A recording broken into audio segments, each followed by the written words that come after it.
মিনা দেখো, তোমার বাবা তোমার জন্মদিনে কত সুন্দর একটা ড্রেস এনেছে, তোমার পছন্দ হয়েছে? হ্যাঁ মা, অনেক সুন্দর। মা, মিনাকে তুমি জন্মদিনে ড্রেস এনে দিয়েছো, আমাকে তো ড্রেস এনে দাওনি, ওকে দিয়েছো তুমি। আচ্ছা, তোমার বাবাকে আমি বলবো তোমাকেও এনে দেবে। আমার লাগবে না। দাঁড়া, জন্মদিনের নতুন ড্রেস পরবি, তোকে ড্রেস পরা আমি দেখাচ্ছি। তোর ড্রেস এখন আমি নষ্ট করে ফেলবো, ডাস্টবিনে ফেলে দেবো। তখন দেখবো তুই জন্মদিনে একা একা কীভাবে নতুন ড্রেস পরিস। এবার তুই বুঝবি যে কত মজা।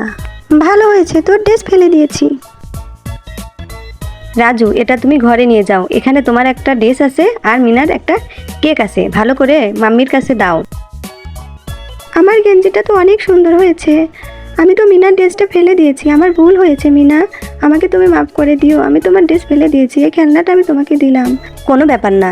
কি হলো, আমার পেটটা এমন ফুলে যাচ্ছে কেন? এখন তো আমি ধরা খেয়ে যাব। কি ব্যাপার মিনা, কেকটা কোথাও খুঁজে পাচ্ছি না, তুমি কি কেকটা খেয়েছো?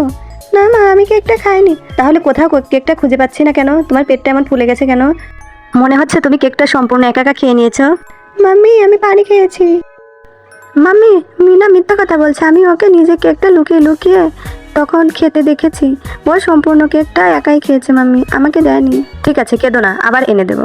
মিনার বাবা, আরেকটা কেক নিয়ে এসো তো। মিনা কেকটা খেয়ে ফেলেছে, রাজু খায়নি। এই যে নাও, তোমাদের কেক নাও। আর কখনো কিন্তু এমন করবে না, এমনটা করতে হয় না। ম্যাম, আমাকে আম্মু অনেক বকেছে, আমি আর বাসায় যাব না। না মিনা, এমন কথা বলতে হয় না। লক্ষ্মী মেয়ের মতো এখন বাড়িতে যাও, লুকিয়ে লুকিয়ে কোনো কিছু খেতে হয় না, তাহলে তো আম্মু বকা দিবেই।